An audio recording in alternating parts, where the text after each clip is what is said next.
Tom, I think you're muted. Yep. Hey everyone, we're here with Rong, the COO of PARSIQ today on this latest AMA.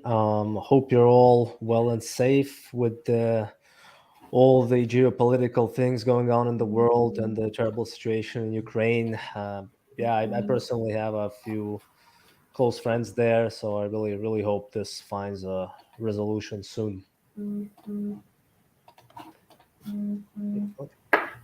So for today, Ronkai and I will shed a little bit of light on the new, let's say, the expanded direction that PARSIQ is taking and the plans for 2022 and onwards.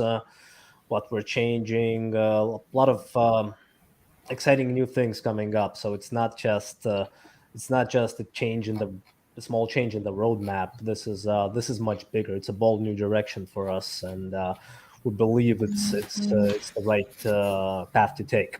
So after this AMA, I will also publish a small piece on Medium, something I'll be doing now a couple times per quarter. Talking about PARSIQ, about summarizing the quarters, also on other industry topics unrelated to PARSIQ. So today I will be putting out the first one, and I will touch more in depth about what PARSIQ's new direction means. But Ronkai, you want to lead? Yeah, sure. So I think probably I can add a little bit on what Tom was saying as well. Well, we didn't expect today to be like on our EMA day. There's a lot of things happening outside as well. But stay safe. And we have friends from everywhere, from Russia, from Ukraine, from Baltic states, from Europe, from other parts. Everyone's concerned. I know everyone just want to go on living with their lives. We are worried about people. I think the people in Russia are worried themselves. Most people, vast majority of them, just want to go on living their lives. And I think that's something that with COVID, with inflation, with a lot of things, people are worried for good reason. But that being said, of course, today is our AMA day as well, and life still have to go on in some degree. We just wish to use this opportunity to really get everyone, let us know, even have a chat if you have certain difficulties, if you know things that have certain difficulties, how would crypto help out in this whole situation. I think that's a conversation that's good to have, perhaps in our Telegram chats. As for our new direction, I think today is going to be a bit of a review.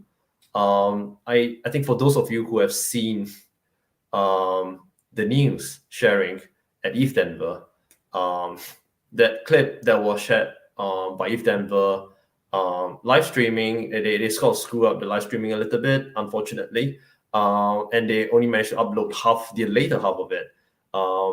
Luckily for us, the later half is actually the important half, because he spoke about the kind of direction he's going, what's going to come next, the kind of things that he's building. And I think some of you caught on very sharply on Telegram what this may mean. So I think today there's going to be a little bit more details about it without spoiling too much, because we're going to make a big announcement over it. We are actually tying up some of the details. It will take us some time. This is a big kind of development for us as well. But we thought that it's extremely important for us to do that.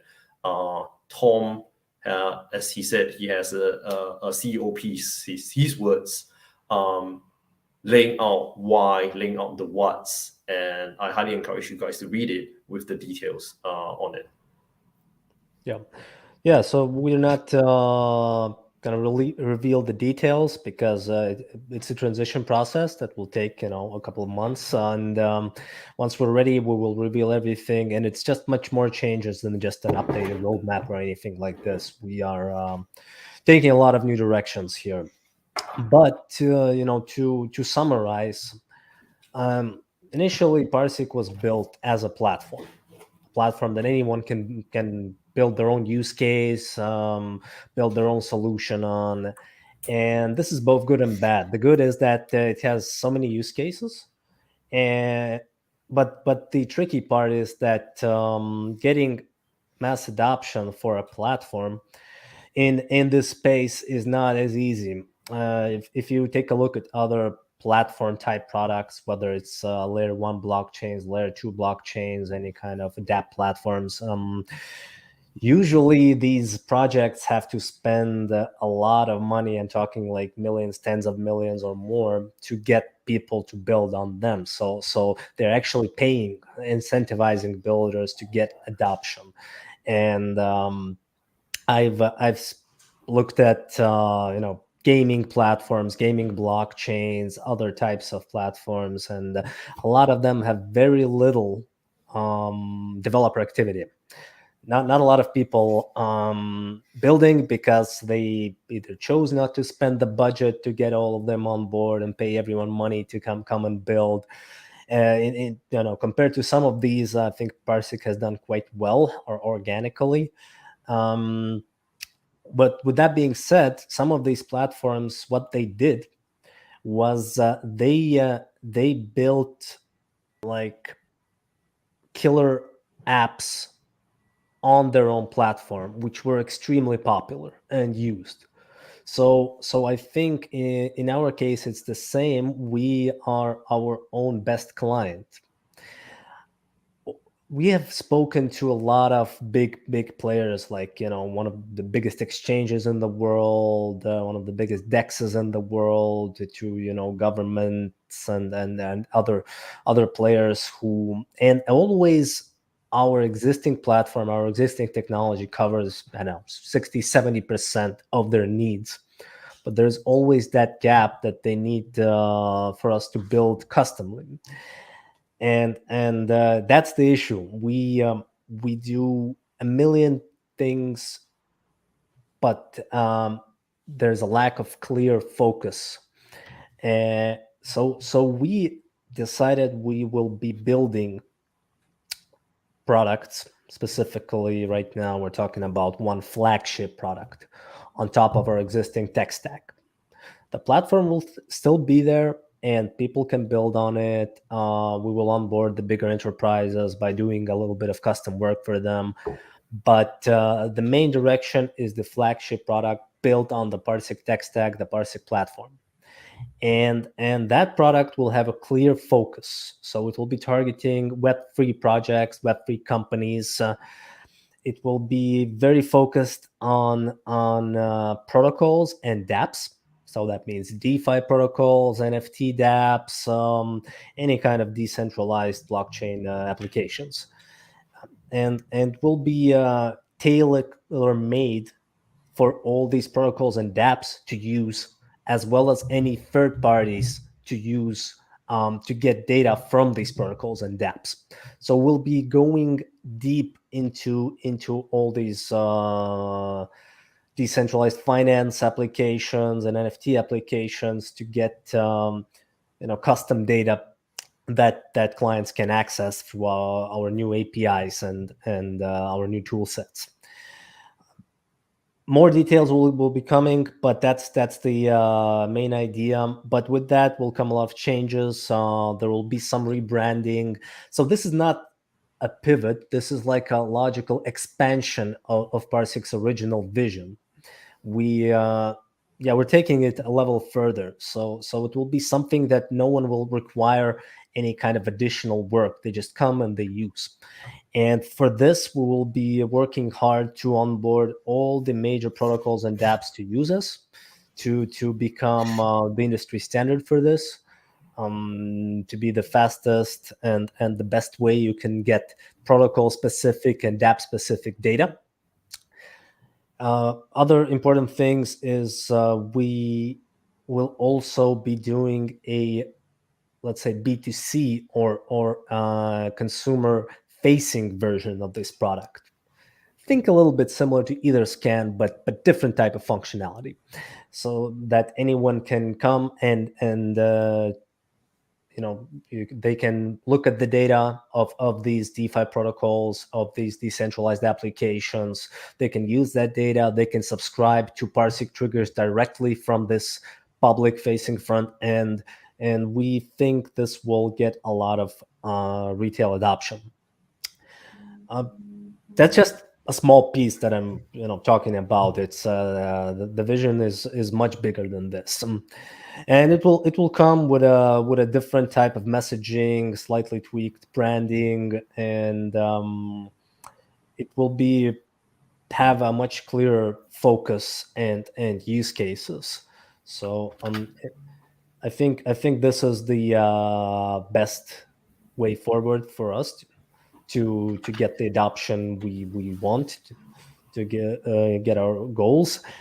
While still retaining the original platform and continuing to work on it and onboard the large enterprises there.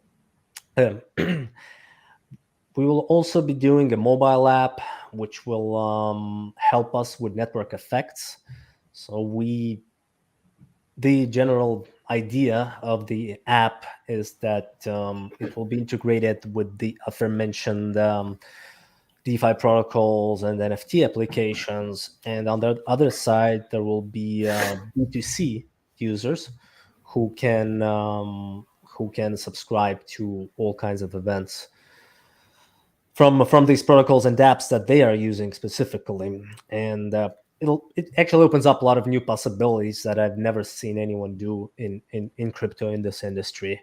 So more on that once we are ready to reveal the full picture. We will also be more focused, like I said, since the focus is on Web3, we will be introducing in this flagship product aspects of decentralization. So the product, will be partially decentralized, and there will be open source parts where others can contribute and developers can engage and build.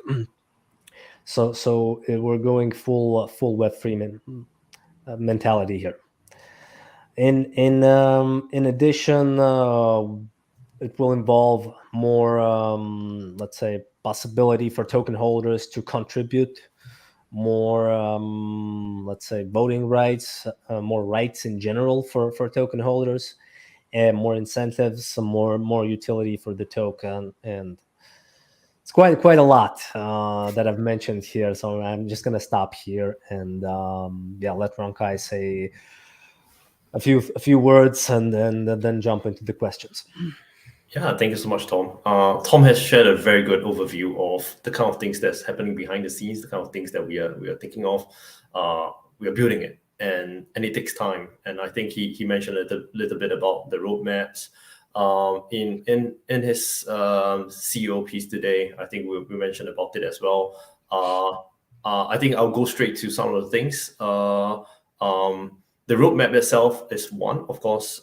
We've been talking about that. It was ready, it was out, but then we realized that a lot of things had to change for it, and I think we have to make a strategic decision around it as well.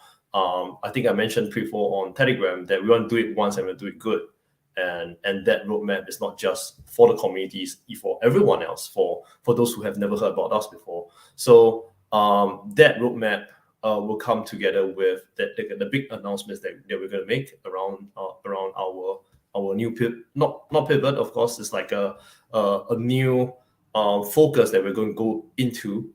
I think that is where it's a bit more.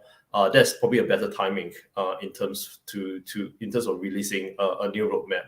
I think that being said as well, there's probably a lot of questions that you have, but I think upfront I want to address a few things. The way we do it, I think Tom mentioned there's a lot of possibilities coming for token holders as well. Obviously, this is something that's built on top of PARSIQ as a platform. So it's like a flagship product, which basically means, of course, PRQ is still the centerpiece around it. So token holders, please don't worry. In fact, it's going to be a lot more utilities, a lot more engagement, a lot more upfront exposure for our token. I think that's number one. Number two, why do we even do it in the first place? Tom mentioned parts of it. earlier, but I just want to point out, like, we were trying to identify all of the kind of weaknesses within our current setup, our current system. And it sort of becomes a logical conclusion, even when I first joined the company, and there were a lot of talks about what's the focus of the company. And we talk about focusing on B2B, B2D, build something that's a bit focused. And even then, B2B, this term is very big. You're going to sell the business. What business? Exactly how? Exactly what?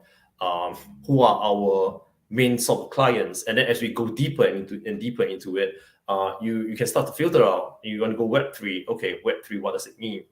What sort of Web3 clients? And it goes deeper and deeper. And then we realize that our product, we can't close the loop for a lot of these clients. We have to do a lot of custom works for the big clients that's coming in. And then we realized that, okay, nothing wrong with custom work per se, but we're spending a lot of resources as well on other stuff. So we want to be a bit more focused on this. We want to embrace doing custom work at one point, but on the other end, we want to make sure that our platform can close the loop. But when I say close the loop, by it means like literally when we go to a client, we can solve 100% of problems, not 60, not 70%, not 90%. We want it to be 100. So it should be easy. And in fact, we're thinking a lot further than that. And when Tom was talking about that, there's the B2C kind of aspect to it. It also expands, that concept expands to the B2B in terms of when we say close the loop, rather than them allowing it way easier for them to build on us in terms of the devs using their own language, etc., connecting to us using APIs and a lot of different other methods. But there's also a lot of going completely no code at all. How do we make it just plug and go? Just make it easy for people to access our platform. And that's the kind of direction we want to go towards, and it's extremely exciting. Well, of course, that means that the roadmap is changing. And we want to push out a good one to you guys. I think at this stage, it's probably a good time for us to take some questions. Yeah, before we jump into the question, just want to reiterate once again that this is not just a product-related thing. It's the expansion is much more than that. It involves the token holders, the messaging, the branding. So it will come with a wave of new type of marketing. And new kinds of approaches to most things. It will come with new clients and projects who will use it, who are already waiting for it.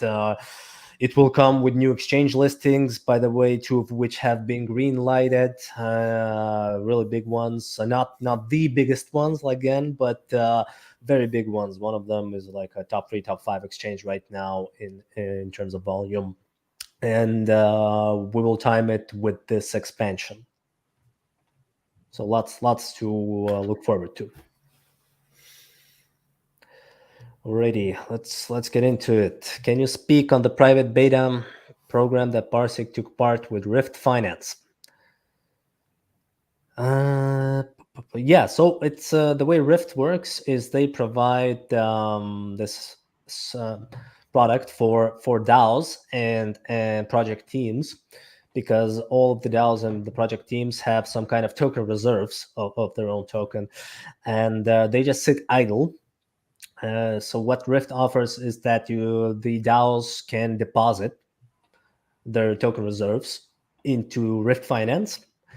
Rift, on the other end, will match it with ETH or USDT to form the other side of the liquidity pool. And the result is that the DAO earns from the trading fees. And also there's better liquidity on DEXs. The test went well, and we're looking forward to their mainnet launch to actually use it properly to get better liquidity on all DEXs for PRQ. Portion of PARSIQ's revenue goes to the IQ stakers. Currently, it's around 97% of the subscription-based revenue.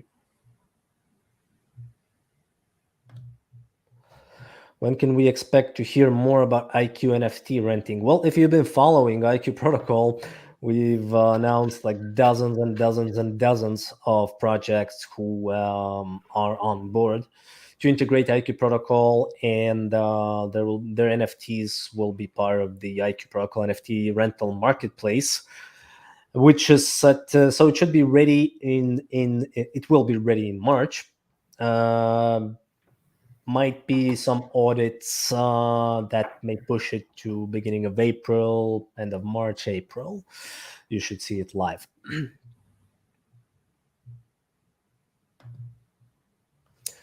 Can you tell us anything more about the investors for IQ Protocol?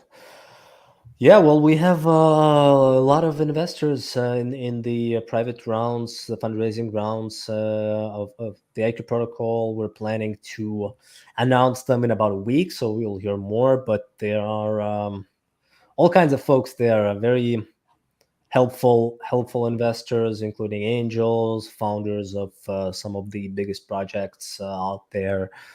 There are gaming guilds. There are big VCs, exchange VC arms of exchanges, really big ones. So we tried to onboard all the investors that we felt can add more value than just capital and actually be helpful in building the vision of IQ Protocol.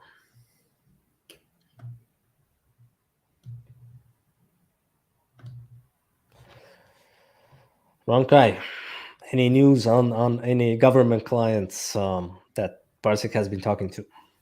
Wow. Okay. So, things that we can share, obviously, still under a lot of discussions. It's been very positive so far. I think if you think about government agencies, the worldwide, clearly they are not Web3 clients, and their concerns obviously are more traditional in a lot of sense. And since we are a blockchain service provider, obviously they're looking at the blockchain applications for a lot of things. I think that is where, without spoiling it too much, I think once we close certain deals, definitely we'll share with you guys how big it is, what sort of things are we looking forward to. But I think that also shows how versatile PARSIQ is, because they are coming to us with different kind of use cases in mind, and we can more or less match their requirements. A lot of it is really building something customized.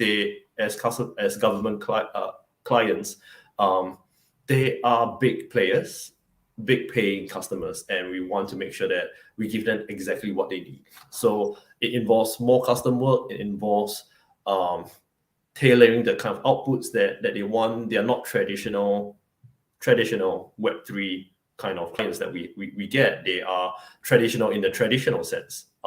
The kind of output that they need may seems a bit, oh wow, that's a bit different compared to the kind of Web3 clients that we're looking at.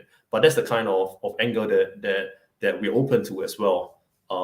If we can help you solve your problems on blockchain and you're a big enough client, obviously we are open for custom work and onboarding you as a client. And it's the same now, and it's not going to change even when we have our focus on our flagship product as well.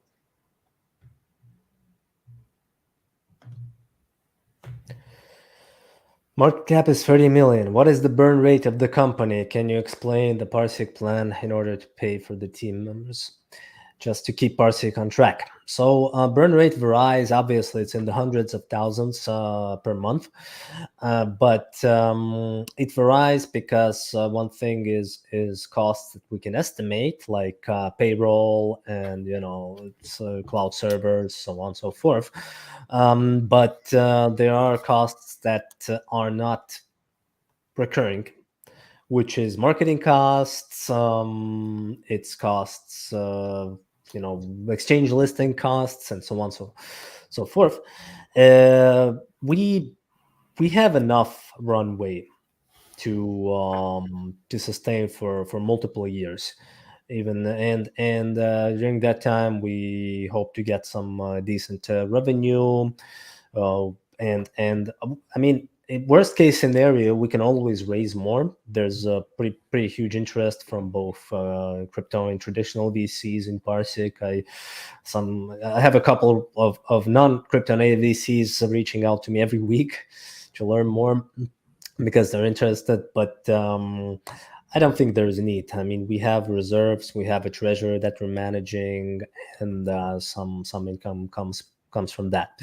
So we're good for the next 2-3 years.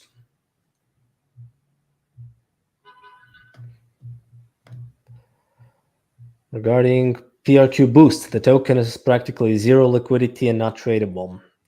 Zero plan for people to exchange PRQBoost for PRQ tokens. Yeah, well, the PRQBoost is mainly used to ramp up your liquidity LP rewards on the PRQ ETH Uniswap pair. So those who have actually been using it to boost their rewards, I think, have done quite well. We will. I will see what we can do about improving liquidity on the PRQBoost pair. Eventually, we will end the program or replace it with some other kind of program, but we'll give you advance warning, and then by that time, we will announce what will happen to the PRQBoost token. We have a lot of ideas for this. Same token for new use case. Well, yes, think of it like, I mean, PRQ will still remain central and essential for anything built on the PARSIQ platform, including this flagship product that we're talking about, the Web3 focus product. Yeah, I think just to add for this new kind of flagship product we're doing, the vision hasn't changed, the mission hasn't changed, the central message hasn't changed. We want to be this one-stop blockchain solutions provider. So obviously, then the token hasn't changed. Yeah, absolutely. And let's see, when staking on CoinMetro, we'll do it. We'll do it this year.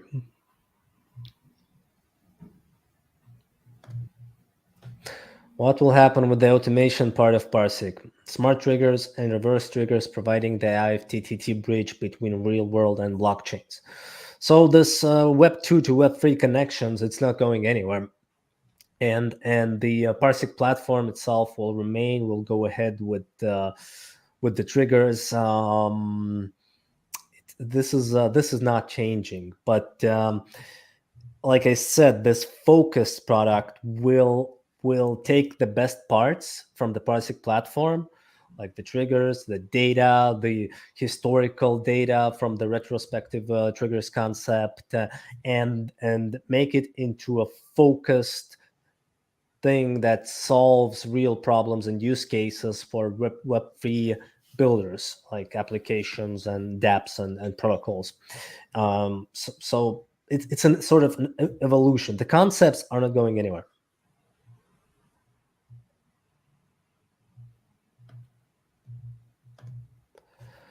Does rebranding include rebranding of the name PARSIQ as well?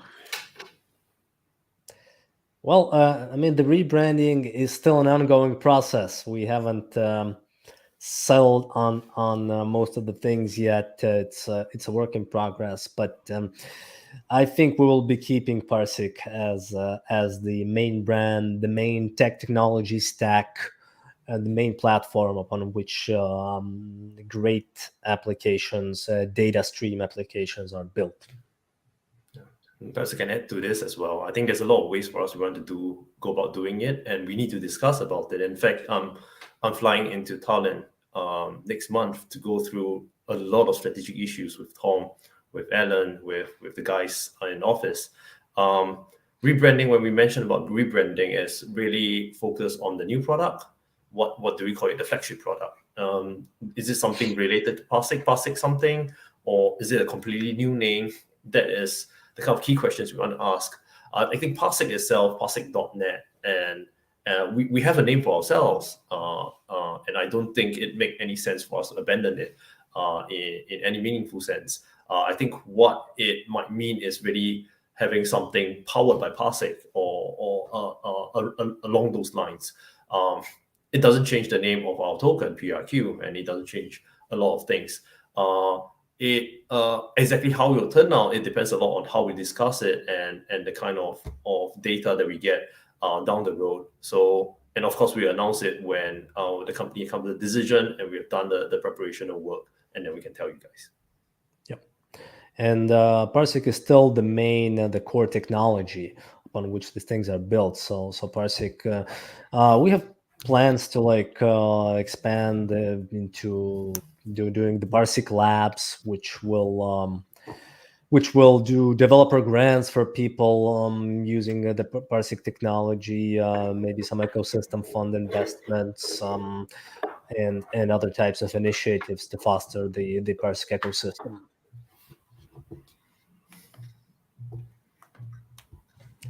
Will this new direction change the relation between PARSIQ and IQ Protocol? Well, I'd say it improves it. So, like I said, we'll be focusing on DeFi protocols and decentralized applications, NFT applications with this new flagship product and its direction. And IQ Protocol will be sort of one of the clients of PARSIQ. One of those protocols will be IQ Protocol. But we aim to get most of the biggest protocols on board to use this product, and any third parties who use those protocols or who rely on data from those protocols to use it. So no, the rebranding does not affect any previous partnerships and any previous integrations. They all remain. We actually have new ones in the pipeline, like Danny mentioned in Telegram. We have 2 new blockchain integrations pretty much ready for a little while now. Just timing is key here. So that won't. But the new product will allow us for many more synergies with some of the biggest Web3 projects in the space to really showcase that Web3 blockchain data will be built on PARSIQ, especially for DeFi and NFT sector.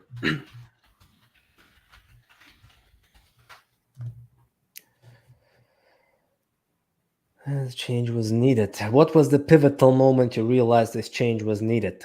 Was it the loss of client, lack of engagement, or internally?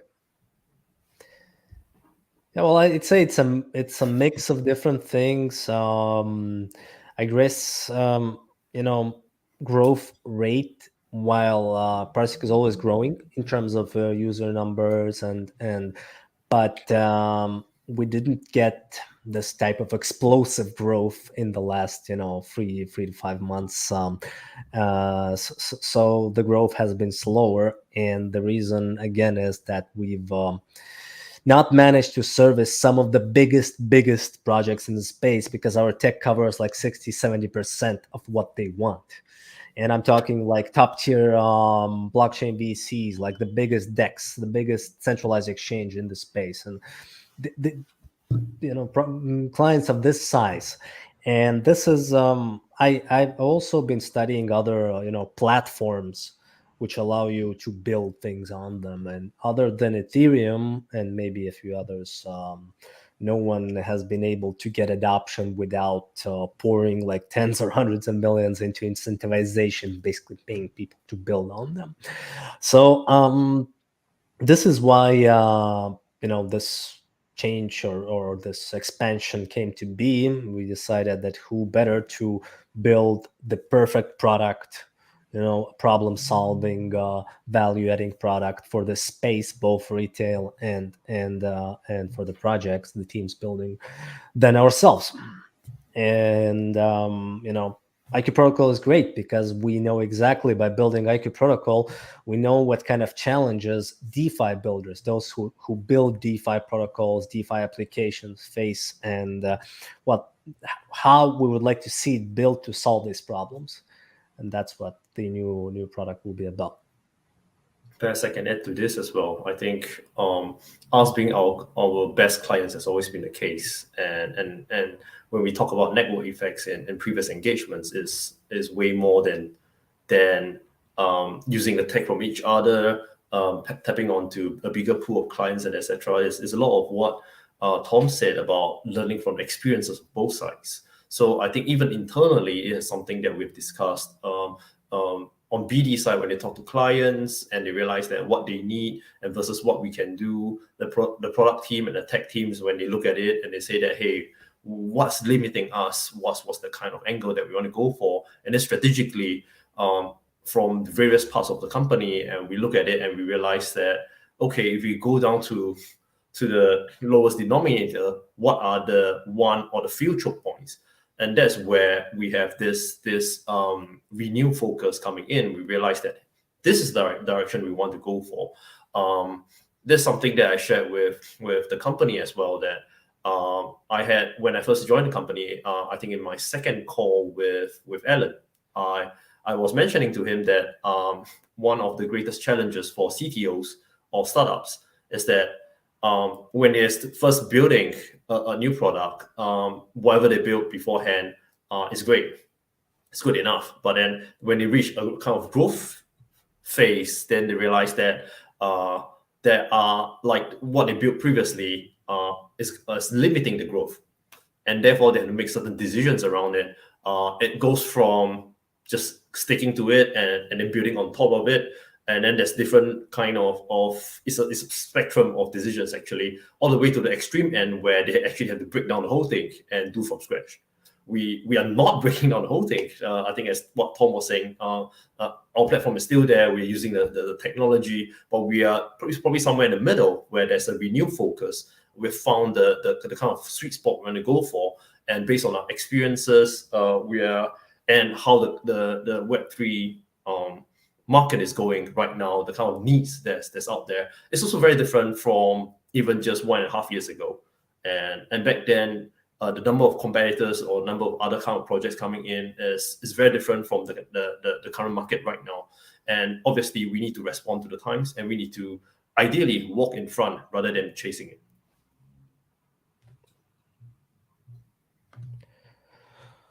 Binance listing soon. Well, hopefully not too soon. I mean, the altcoin markets have been pretty much obliterated, and the interest in trading them is quite low. So hopefully it won't be too soon.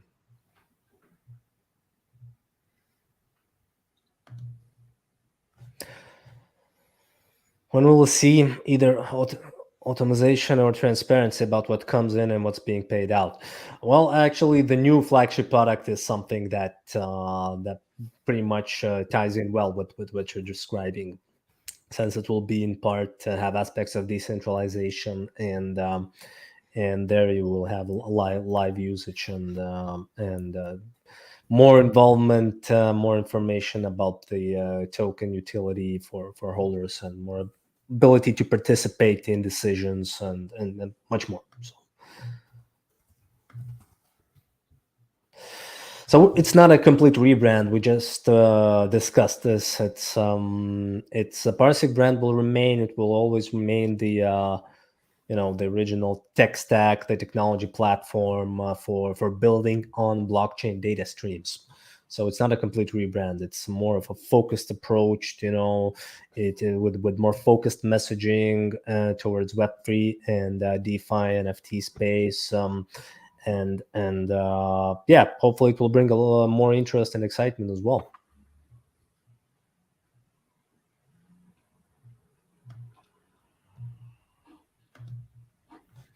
Talking about reverse triggers again.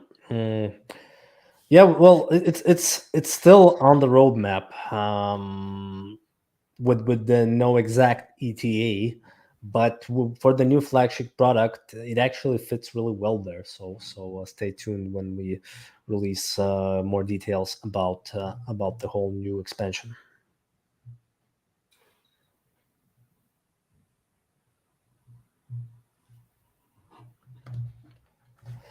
So PARSIQ is expanding its reach and focus. How does this benefit token holders? Will this revenue from the new platform still tied to the token? Yes, it will be still tied. I think it will increase our revenue substantially and usage, and but it has more other perks. So the token will have more utilities than just than being able to be like staked in IQ Protocol, and we're gonna go more the DAO route and give token holders more say in different things, including what happens with the new product, and what kind of protocols we will work with, and a lot more coming. So only advantages for token holders.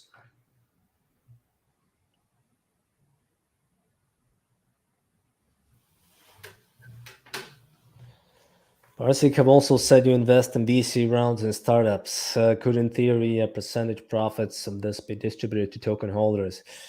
It's tricky because we pretty much become a fund, and that means regulation, and yeah, it's so I mean we have a separate vehicle for the investments, and we use those proceeds to increase our runway, and which pretty much, so I don't think it's possible from a regulatory standpoint. Yeah.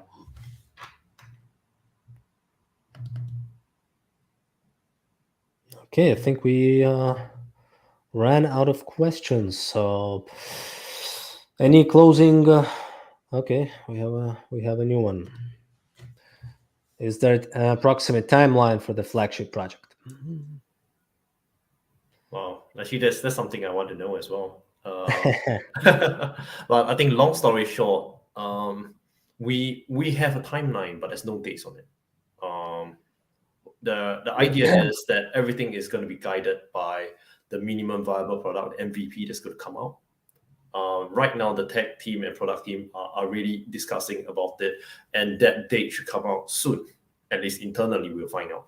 But then from that single date, we will be able to paint the dates that comes after that and the date that comes before that. Yeah. And so, actually, the next question ties very well into what we're discussing. What's the advantage of not taking the community along on the change journey now, and instead not communicating all the details until later on? And this is pretty much the same question. Like, what is the approximate timeline? So the question is, do we lay out the full plan, before we actually implement it, or when we are in the process of releasing this MVP, or once we've built it out? It's a tricky thing because announcement of announcements, whether it's actually a good strategy, or we actually deliver something first before laying it all out. And we timed the whole rebranding, the marketing push, the new big listings and everything with closer to the launch. So we are still internal. So while we have an approximate timeline of when MVP, when this, when that, like when do we full tilt announce everything and do the rebranding, is still up in the air. Yeah, perhaps to add to this too, I think in terms of the situation right now, of course, we sort of know the basics, we sort of know the structure, sort of know the boundaries, but the contents inside may change as we build along, and then sometimes we realize that certain things it's a dead end, or we realize that new paths that open up and we should take those paths. So if you communicate too early, things are going to change constantly, and it doesn't make sense from there for the community as well, and for the wider side outside are those who do not know about PARSIQ, because then it would be very confusing for them exactly what we are doing. So obviously there's a best time to let you guys know, but I would say that for the community at least you guys don't have to worry, because it's not going to be a case where you only find out at a big announcement, or like when just before the MVP is going to come out. You'll know certain details as they are released along the way, one by one. And at a certain stage, we'll engage you guys. In fact, the community team, we want to engage some of you to gather feedbacks at early stage. It makes a lot more sense for those, and we want to really engage those of you who are very active, who have been strong supporters from the start. Doesn't make sense for us to engage the entire community, because there's like 7,000 plus people on Telegram. Not everyone is going to respond, but then there's also a lot of noise. There's a lot of different opinions, but it's good to engage a smaller group first to get better feedback, and we can adjust it that makes sense for the community. So I think at different stages, more and more people will find out about different things, and I think that's something that you guys can look forward to. It's going to be a very busy year for us because of that, but I think that's something that's worth doing. What's Anatoly's involvement with the new flagship product? Anatoly is still on board. I mean, he's the blockchain architect, so he's helping us with the architecture, the concepts, and everything else. So what he's always done. What's the time frame? Well, I guess it will be in stages, and the first stage is estimated in Q2.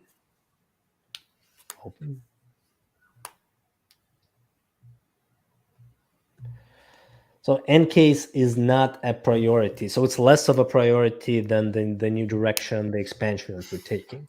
So this comes first. Yeah, it's in the roadmap, but again, the roadmap is not like there's no dates specific on it. Yeah. Therefore, it's probably at the lower end that you see. Right now, a lot of our resources have to be pumped into this because we need to focus our resources into things that the market needs, the web needs. Of course, Ncase is something that the web probably needs as well, but we want to throw our resources into things that has highest returns right now. Most PRQ holders are long-term holders who have had patience waiting for now nearly 1 year, just said there is no timeline. So are we expected to wait months again?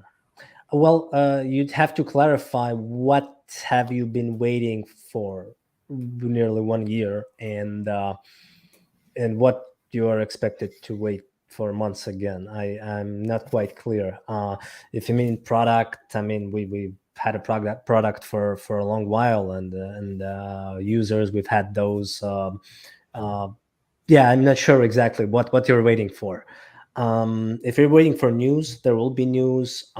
If your focus is price action, then you should hope that we don't release anything in the next couple of months, because in the current market environment, it would be an absolute if your focus is price action, absolute waste. I'm not saying we won't, because we will always share updates and progress with the community, but it's not something that you want to see in the current market environment. So yeah, not quite sure what exactly you're referring to for waiting for 1 year, or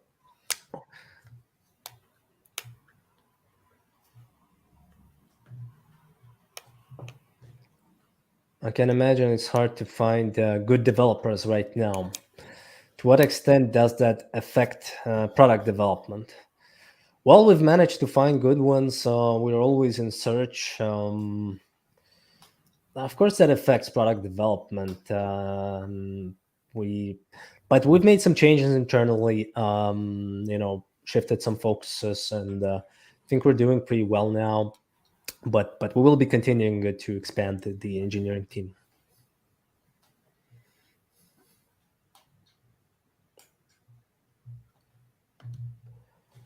What's to stop you from making the new flagship product a standalone product like you did with IQ Protocol?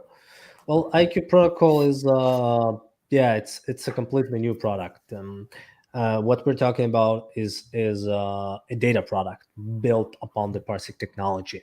So in a way, it will be a separate product, but it's built on the PARSIQ platform, the PARSIQ tech stack. So it makes sense for it to be integral part of the PARSIQ ecosystem.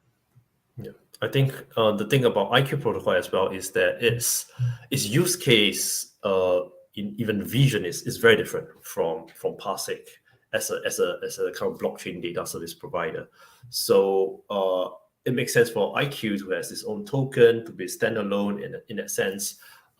Completely different teams, but the new flagship product is actually like a more focused kind of things that's built on top of what we have for PARSIQ. So if you look at it that way, it's PARSIQ in a new evolution.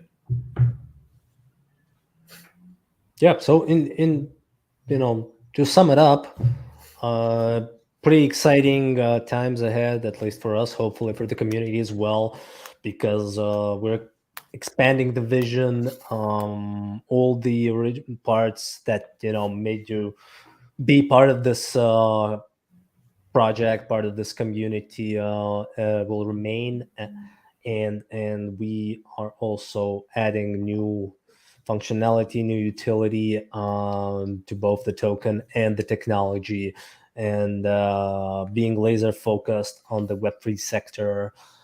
which will again allow us to have to work together with some of the best teams in DeFi, the biggest NFT projects, and more. So I think it's a win-win-win-win for everyone, the community, ourselves, the projects building in the space, and everyone else who wants to leverage blockchain data. So yeah, so it will. It's the new token. It will be product built on the PARSIQ platform, powered by the PRQ token. So again, that means new utility for the token, new revenue streams, more eyes on the project and the token.